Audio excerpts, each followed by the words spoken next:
je vais surtout dédramatiser le jeûne. Dédramatiser le jeûne parce que, oui, c'est une ascèse, mais l'ascèse est une joie. C'est une joie. Vous m'entendez bien? Je ne sais pas s'il y a des gens. Vous m'entendez bien? Ah, il y a le micro, voilà. Oui, c'est vrai. Pardon, excusez-moi.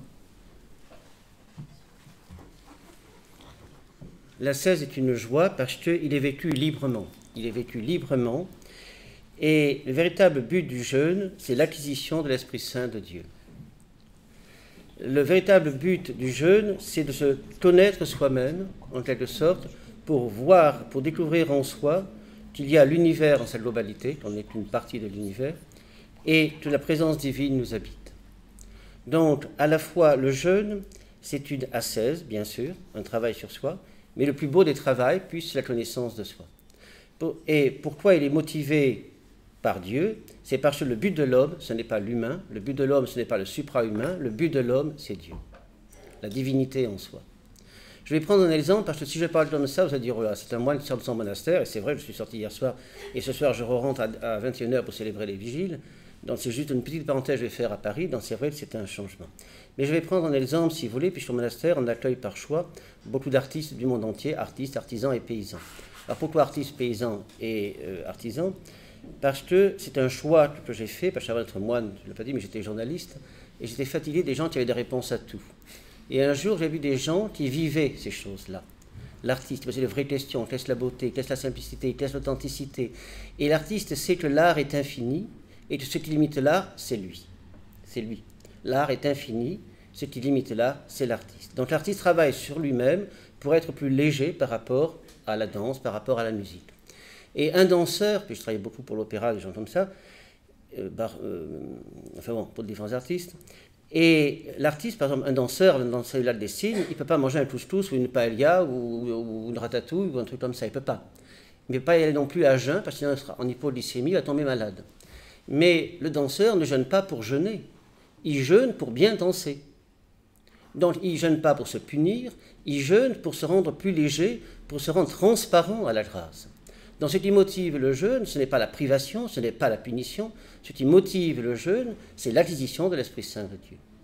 Ce qui motive le jeûne pour un danseur, c'est de bien danser. Donc il n'y a pas du tout de culpabilité.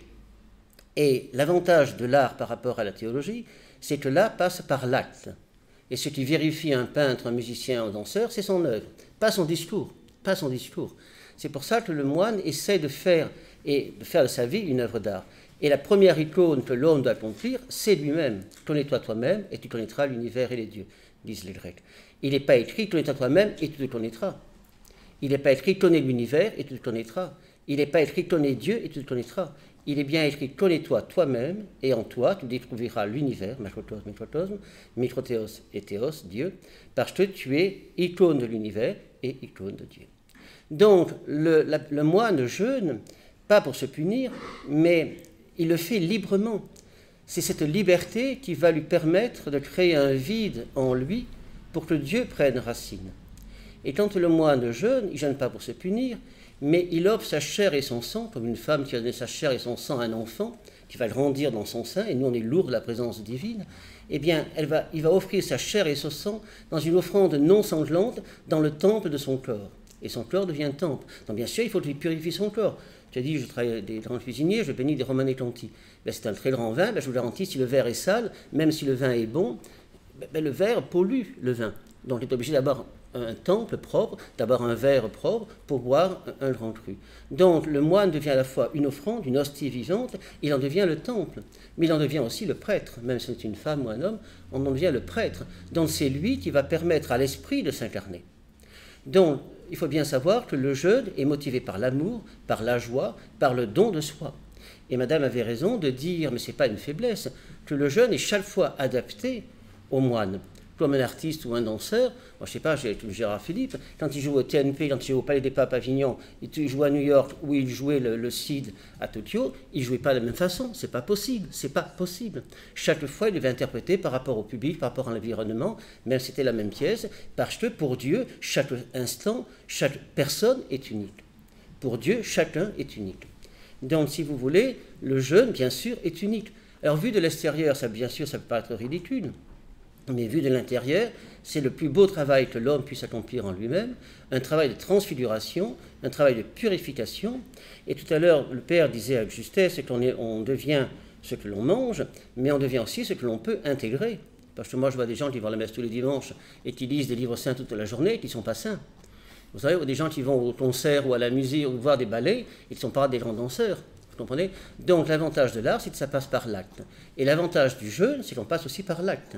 Donc on peut parler du jeûne de nourriture, mais il y a plein d'autres jeûnes. Il y a plein d'autres jeûnes. Il y en a un qui est terrible, ça je ne sais pas si j'arriverai même à le faire, c'est le jeûne du portable. C'est le jeûne de la télévision. C'est le jeûne de mouvement. C'est le jeûne de parole. C'est le jeûne de médicaments. Il y a une infinité d'autres jeûnes, mais pourquoi je vais accomplir le jeûne?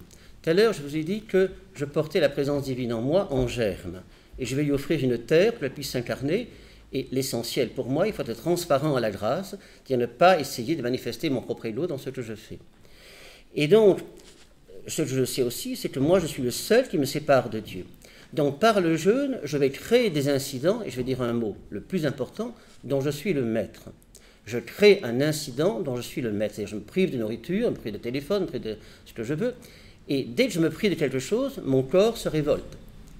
Il y a les maladies qui peuvent ressortir, l'angoisse qui peut ressortir, je peux mal dormir, je peux être agressif. Quelqu'un qui fume beaucoup, s'il arrête de fumer, à l'instant même, il est agressif. Mais même sa transpiration, tout le docteur le confirmera, sa transpiration sera différente, sa salive sera différente, son sommeil sera différent. Dès qu'on vous prive de quoi que ce soit, eh bien, le corps se révolte. Donc, nous, dans ton jeûne, alors j'ai essayé d'aller vite. Du coup, je tourne plein de pages, vous voyez, pour faux. Voilà. On a une espèce de technique, si vous voulez, dans la tradition orthodoxe. Alors, il y a deux mouvements. Ça paraît compliqué au départ, mais après, vous allez voir que c'est assez logique. Il y a un premier mouvement où je crée un incident dont je suis le maître, pour casser les habitudes, pour voir mes dépendances, pour voir mes angoisses, pour découvrir mes colères, mes frustrations, pour découvrir toutes ces certaines animalités qui habitent en moi et qui m'aveuglent. D'accord? Donc, je crée un incident dont je suis le maître, et je vais aller dans une dimension plus profonde dans mon être, qui est un espace, on peut dire, de paix, de sérénité, où tous les problèmes du monde n'interféreront pas. D'accord? Donc je me prive par exemple de nourriture, et dès que je me prive de nourriture, bien sûr, je vais réveiller l'animalité en moi, je vais réveiller les passions, je vais réveiller toutes ces choses-là. Deuxième niveau, je vais faire taire les passions que j'ai provoquées librement. Je vous rappelle que le mot est très important, c'est moi qui suis libre, librement, qui ai provoqué mes passions. C'est-à-dire, quelqu'un qui meurt de faim, quelqu'un qui vit un drame, quelqu'un qui vit un deuil, n'a pas de jeûne à faire, c'est pas ce jeûne-là dont je parle, c'est quelqu'un qui choisit ça comme une ascèse. D'accord? Donc, je vais faire taire les passions, puis je sais très bien que si je suis nerveux, si je dors mal, si je suis angoissé, c'est parce que je n'ai pas assez mangé, parce que je n'ai pas assez dormi, parce que j'ai envie d'aller me promener, j'ai envie de faire des choses comme ça. Et je m'aperçois que je vais chercher les causes. Pourquoi je ne peux pas me supporter d'être seul avec moi-même? Pourquoi je ne peux pas supporter d'être sans téléphone? Pourquoi je ne peux pas supporter de ne pas manger de viande? Il y a plein de peuples qui ne mangent pas de viande, ne serait-ce qu'en Inde et tout ça, où ils ne mangent jamais d'animaux. Et ils sont des ascètes toute l'année, et ils sont très bien portants, et même c'est une civilisation qui est en train de grandir et de prospérer. Donc ce n'est pas le fait de manger des viandes qui va nous rendre plus performants, on peut le croire, mais enfin, on peut croire aussi que ce n'est pas que cela. Et donc je vais faire taire les causes, je vais faire taire l'animalité en cherchant profondément en moi les causes. Alors les causes, c'est presque toujours la même chose, puisque le Père le sait, on confesse. Alors c'est toujours, je suis trop gros, je suis trop maigre, je suis trop grand, je suis trop petit, ma maman ne m'a pas aimé, mon papa ne m'a pas aimé, je ne suis pas reconnu, j'ai plein de diplômes, je suis exploité. Enfin, ne croyez pas que vous soyez différents, vous êtes tous dans un schéma pareil. Et il y a une dame, une fois, qui m'a fait de la peine quand même. C'est une dame qui n'avait pas de menton. Elle n'avait pas de menton, alors c'était horrible, enfin elle avait une espèce de truc là, pas possible. Et bien sûr, elle n'a jamais été embrassée, elle n'a jamais été aimée, je ne sais pas si vous vous rendez compte. Donc elle a tout mis dans l'instruction. Donc elle est devenue elle a fait des grandes écoles, et elle était dans un ministère avec un poste très important, très important. Alors le problème, quand vous parlez de vos causes, comme là, tout le monde éclate de rire. Et vous allez voir, la dame, ça va vous dire, ça va vous faire sourire. Mais imaginez que vous soyez défiguré, mais défiguré en étant répugnant. Enfin, il y a une espèce c'est difficile, je peux dire, d'étreindre un être qui est défiguré. Et donc, moi, je suis là en tant que moi, je lui parle du petit Jésus par-ci, le petit Jésus par-là, enfin, j'essaie de me débrouiller pour essayer de la soulager. Et elle me dit cette chose terrible, elle me dit, mais ne parlez pas du Christ, le Christ avait vécu ce que j'ai vécu, il se serait suicidé. Alors, bien sûr, ça fait rire, mais il faut bien savoir que le problème que vous avez, vous êtes trop gros, trop maigre, trop grand ou trop petit, Mais non, mais tu es très belle comme ça, ton nez il est magnifique, ton nez tout. Bon, mais vous, c'est votre problème, vous comprenez? Donc, découvrir sa cause, c'est très important, et de pouvoir l'affronter. Alors, l'affronter, bien sûr, par la confession, par la psychologie, par diverses choses, par une vie harmonieuse, par des hommes, par exemple, qui puissent, par des moyens qui puissent intégrer vos faiblesses. Par exemple, on va prendre quelqu'un. C'est arrivé il n'y a pas longtemps. C'était une dame qui, bien sûr, elle ne pouvait pas ne pas manger, c'était impossible. Elle n'y arrivait pas, c'est une dame très forte, très puissante. Et elle dévorait toute la journée. Elle m'a dit, je ne peux pas ne pas manger. Alors on avait trouvé un jeûne pour elle très difficile. Alors là, je ne vous dis pas. Je lui demande de ne dire du mal de personne pendant 40 jours. Parce qu'elle n'arrêtait pas de dénigrer tout le monde et tout. Et donc je dis, pendant 40 jours, vous pourrez parler, mais vous direz du mal de personne. Au bout de 3 jours, elle vient me voir épuisée. Mon père, c'est horrible, j'ai plus rien à dire. Si on dit que la personne est ici ou ça peut durer 1 heure, 2 heures, 3 heures. Si on dit qu'elle est belle et gentille, on n'a plus rien à dire. Alors, j'en ai essayé de trouver une solution, et elle a découvert qu'elle n'existait pas. Elle n'existait pas, elle ne faisait rien. Et donc, le fait de dire du mal, ça lui permettait d'avoir l'impression d'exister. Et alors, bien sûr, on a cherché ce qu'elle savait faire. Elle dit, écoutez, je ne sais rien faire. Je fais même des chaussettes pour mes petits-enfants. Ils ne veulent même pas les porter parce qu'ils les trouvent trop serrées, enfin, etc., etc., etc. Bon, puis vous faites des chaussettes, vous êtes à faire de la broderie. Donc, elle s'est mise à faire d'immenses tapisseries. Et comme elle était très violente, elle faisait des couleurs, des verts, des rouges, des violets, en fait, des trucs, des coquelicots, si vous voulez, qui pétaient partout. Et d'un seul coup, elle s'est mise à s'exprimer. Un directeur de galerie a vu ces tableaux qui étaient d'une violence incroyable. Et maintenant, elle est exposée et on parle d'elle. Vous voyez ce que je veux dire? Donc, le jeûne permet de découvrir nos faiblesses et de les canaliser. Il y a un jeune garçon qui est venu me voir, un gros trapu, là, bien poilu et tout, et d'une force incroyable. Et vous savez, comme c'est le gros ours, d'une gentillesse incroyable. Et c'est difficile quand on est grand et fort et qu'on est gentil. C'est pas évident. Et comme il habitait à La Rochelle, j'ai fait du bateau. Et par le bateau, tu combats le vent, tu combats la mer. Tu as un travail qui te permet d'extérioriser ce que tu es, mais dans quelque chose où il n'y a pas un rapport de violence, de destruction, mais un rapport constructif. S'il y a une dame qui vient vous voir, qui est très romantique, et avec ses états d'âme, elle ennuie tout le monde, elle n'a qu'à faire de l'aquarelle, de l'art, on fait ce qu'elle veut, et ces aquarelles, ça sera, Berthe Morisot, ça sera un chef-d'œuvre, parce qu'il y aura une telle sensibilité que l'aquarelle pourra intégrer sa tristesse. Donc vous voyez que le jeûne va éveiller en vous l'animalité. En faisant taire l'animalité, vous allez découvrir les causes. Et les causes, si vous voulez, ça vous appartient. Et bien sûr, tout le monde les trouve sans importance. Mais vous, pour vous, elles sont essentielles. Et maintenant, dans le 3e niveau, on va faire taire les causes. On fait taire les causes. Alors nous, on a une technique qui va peut-être vous surprendre, c'est le souvenir de la mort. C'est-à-dire, un jour, on va mourir. Hier, j'ai célébré l'enterrement de Sonia Rebinder. C'était magnifique. Je vous l'ai dit, d'abord, nous, on ne dit pas mourir, on dit naître au ciel. Parce que Dieu n'a pas porté la mort, il a porté la vie. C'est la mort a été inclue par la chute d'Adam quand il a désobéi, justement, le premier commandement de Dieu, un des premiers, tu ne mangeras pas de l'arbre, etc. Et il a désobéi en mangeant de l'arbre, donc il a refusé le jeûne que Dieu lui proposait. Et donc là, il y a chute et il y a mort. Donc pour nous, orthodoxes, la mort n'est pas la fin de la vie. La mort est la fin de l'existence, ce qu'on fait pendant la Pâque. Et le contraire de la mort, ce n'est pas la vie. Le contraire de la mort, c'est la naissance. Et l'homme, entre la naissance et sa mort, peut accoucher de sa vie qui, elle, est appelée à l'immortalité. Donc, on ne dit pas, pour nous, la mort n'est pas triste. Alors, je ne dis pas qu'hier, on riait, mais il y avait une sérénité, une joie. On voyait le corps de Sonia Rebinder. C'était bouleversant de la puissance du chant, enfin, la beauté, mémoire éternelle et tout ça. Personne pleurait, et même toute la famille, c'est très drôle, Anna peut le dire, tout le monde était habillé avec des couleurs incroyables. Il y avait tous les moines qui étaient en noir et tout ça, mais et même les prêtres habillés en blanc. Donc, c'est un moment de joie. Et nous, le souvenir de la mort, ce n'est pas la mort qui tue, c'est la mort qui donne la vie, c'est la résurrection. Moi, tout à l'heure, vous disiez, je m'occupais de permaculture. Quand je plante une graine, il faut qu'elle meure pour que l'arbre naisse. Donc, il y a une mort qui tue, mais il y a une mort qui donne la vie. Et donc, le souvenir de la mort n'est pas triste non plus, et comme le carême n'est pas triste, il est joyeux. Si on fait le vrai combat, comme le danseur, s'il jeûne pour danser, maintenant, s'il se jeûne pour se punir, il va mal danser, c'est sûr qu'il ne dansera pas mieux après. Mais il n'empêche que donc, le souvenir de la mort nous permet de trouver un état antérieur aux passions. On n'est plus, bon, je suis gros, je suis maigre, je suis petit, etc. Mais il y a un moment où on s'en moque de tout ça. On s'en moque, on a envie de vivre sa vie, on a envie de danser sa vie, on a envie de chanter sa vie, on a envie de rire sa vie, on a envie de faire de sa vie une fête. Et c'est pas parce qu'on va librement ne pas manger pendant un certain temps qu'on va faire la tête. D'ailleurs, le Christ le dit bien, si quand tu fais la tête, quand tu jeûnes, tu as la récompense. Toi, quand tu jeûnes, quand tu jeûnes, lave ta tête, et pour ton jeûne, sois connu dans ton Père qui est là, je pense qu'il l'a dit là, il n'a pas dit là-haut, hein, qui est là dans le secret, ton Père te le rendra. Donc c'est vrai que par le souvenir de la mort, on découvre un état antérieur aux passions, ce qui ne veut pas dire qu'on n'est plus de passion, ce qui ne veut pas dire qu'on n'est plus incarné, pas du tout, pas du tout. Tout à l'heure, quelqu'un a dit, il faut être contre la goinfrerie. Mais vous savez, pour nous, la tradition orthodoxe, c'est ne pas être gourmand qui est un péché. Il faut être gourmand, mais gourmand de la vie, gourmand de pain, gourmand de l'eau.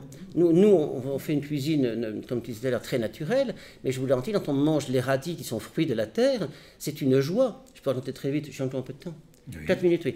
Moi, j'ai entendu une histoire et ouvrir la joie. J'étais au monastère de Saint-Saba, dans le désert de Judée, en plein désert. Vous voyez, dans le désert, il n'y a rien. Il n'y a pas d'arbres, il n'y a pas d'oiseaux, il n'y a pas de nuages, il n'y a pas de fleurs, il n'y a rien. On est à 300 mètres au-dessus du niveau de la mer. Et j'étais avec le père Barzanuf, un vieux moine mongol, et on m'apprenait à éplucher des carottes. Non pas parce que je suis idiot, mais parce que je devais essayer de poser la présence dans chacun de mes actes. Et à un moment, le père Barzanuf éclate en sanglots. Alors moi, bien sûr, en bon novice, je me précipite pour consoler le père, et je dis, Père, vous êtes triste? Et le père, un peu surpris, me dit, non, je ne suis pas triste. Alors bien sûr, en bon novice, je lui dis, mais alors pourquoi vous pleurez? C'est vrai, ça paraît un peu bizarre, à moins qu'il épluche une carotte, il se met à pleurer, ça paraît un peu bizarre. Et le père Barzanuf, 97 ans, prend la carotte et l'élève à la hauteur de son visage. Alors imaginez bien, pas à Paris, mais une carotte dans le désert. Elle est verte, elle est orange, elle embaume, elle est d'une beauté incroyable. Et comme vous disiez, on jeûne le mercredi et le vendredi, et là, une carotte. Et le père l'élève à hauteur de ses yeux et dit, tu te rends compte, toute la terre a porté cette carotte, toute la pluie l'a arrosée, tout le soleil l'a illuminée, et moi, je pense à autre chose. Qu'est-ce qui se passe? C'est peut-être le père Barzanuf. Non, c'est le projecteur qui... Donc je recommence. Toute la terre a porté cette carotte, tout le soleil, toute la pluie l'a arrosée, tout le soleil l'a illuminée, et moi, je pense à autre chose. Donc ce qui faisait pleurer le père, c'était son manque d'émerveillement face à la création. Vous comprenez? Et lorsqu'on est, quand on est dans cette joie intérieure, eh bien, l'autre jeûne, le vrai jeûne, c'est qu'on retourne dans le monde habité par la présence vivante du Christ, comme l'art est vivant, l'art a besoin des mains de l'artiste, ou du corps de l'artiste, de la voix de l'artiste pour chanter. L'art a besoin de la personne pour être vivante, et bien Dieu a besoin de notre être pour être vivant et se manifester. Mais le pire danger, c'est que moi je colore Dieu de mes propres imaginations, que je fasse un Dieu idolâtre, un Dieu idole, et que je ne sois pas gourmand de la vie. Vous comprenez? Non, ce qu'on se libère, c'est de la dépendance des choses. Ça, je suis bien d'accord. D'accord? Le chocolat n'est pas un péché, la dépendance du chocolat est un péché. Le téléphone n'est pas un péché, la dépendance du téléphone, etc., etc. Vous comprenez? Donc, je retrouve un état antérieur aux passions, et je retourne dans le monde, et là, je vis le véritable jeûne pour nous, sans subir ni la flatterie, ni la jalousie des hommes. Parce que bien sûr, on va vous flatter, oui, vous êtes exceptionnel. On a dit un truc, je ne sais pas quoi, que les moines étaient des... Non, mais pas du tout, on est encore plus pécheurs. C'est parce qu'on est pécheurs qu'on va dans un monastère. C'est parce qu'on est pécheurs, on sera sujet à plus de sévérité. Il ne faut pas croire que parce qu'on porte un habit, à l'instant même on est sanctifié. C'est pas parce qu'on décide d'être danseur qu'on va se mettre à bien danser. Tous les artistes savent qu'il faut répéter quotidiennement, tous les jours. Il y a une ascèse à faire, mais pas qu'une ascèse de nourriture, une ascèse de sommeil. Moi je pense qu'un artiste doit se reposer avant. Enfin, il y a tout un travail à faire. Et après, quand il interprète la musique, il naît comme tous les grands artistes. Menuhin un jour est venu nous voir et il a dit, mais je suis serviteur de mon art, je n'en suis pas le maître. Si un artiste se croit maître de son art, c'est un malade, c'est un malade. Donc nous sommes là sur Terre pour en quelque sorte être témoins de cette lumière qui nous habite, de l'incarner dans chacun de nos actes, et la meilleure école pour se purifier de l'intérieur, c'est l'ascèse. Et un des moyens de l'ascèse, c'est le jeûne. Mais pour donner encore un exemple, pour répondre à madame tout à l'heure, je suis cuisinier, et l'autre fois j'avais un rasta qui est venu nous voir. Donc il y avait un rastar, sœur Ennemie qui est malade, frère Joseph qui est malade, et moi qui suis bien important. Donc j'ai dû préparer un grand plat de courges, un grand plat de courges, oui. Et dans le rasta ne mange rien d'animal, même pas d'œufs, pas de fromage. Donc une partie sans rien, sans fromage, sans œufs, sans rien. La bonne sœur, elle prend des œufs et des légumes. Donc, pour la sœur, du fromage. Le frère, il a besoin de poisson, il a besoin de... Donc, au milieu du poisson. Et moi, je mange des légumes, du fromage, mais pas de poisson. Bon, bref. Alors, j'avais un seul plat, et j'ai dit, heureusement qu'on n'est que 4, ça en était 10, je n'en serais pas sorti. Mais c'est une joie de savoir que pour Dieu, chacun est unique, que chaque instant est unique. Je ne le vis pas du tout, mais il faut rajouter, et ça le Père le sait, on le fait toujours par obéissance. On ne se cache pas, ce n'est pas nous qui décidons, on demande à l'ancien, et l'ancien bénit ou ne bénit pas, et des fois c'est arrivé que le Père ne bénisse pas, parce qu'il s'aperçoit qu'on peut avoir de l'orgueil en jeûnant. pour dire moi je jeûne, vous comprenez, etc. Donc c'est un énorme danger de s'auto-déifier. Voilà. Donc le jeûne, je vais arrêter, voilà, c'est ça. Donc le jeûne n'est pas une privation, c'est une joie, mais pour nous quand même, et pour clore là-dessus, le plus important, c'est la sortie du jeûne. J'ai jeûné pendant 40 jours, et après, si c'est pour retomber dans les mêmes passions, ça ne sert à rien. Parce que la prise de conscience n'est pas le repentir. Et c'est pour ça que je dis, on n'est pas nourri par ce que l'on mange, on est nourri par ce que l'on peut intégrer. On peut manger des livres saints toute la journée et ne pas se transformer. Donc la métanoïa, la conversion, le repentir dans les larmes, et pour nous les larmes, c'est le baptême de feu, ce qui purifie notre regard. Donc quand quelqu'un pleure, ce n'est pas de tristesse, c'est qu'il a pris conscience qu'il était, alors colérique, méchant, jaloux, etc., qu'importe les mots, eh bien les larmes, en quelque sorte, fait cette conversion du cœur et lui permet en quelque sorte de progresser. Alors j'ai employé un mot magnifique, il progresse sur l'escalade de ses propres profondeurs. Parce que lorsque je descends en moi, je m'élève vers Dieu. Voilà, merci mon père.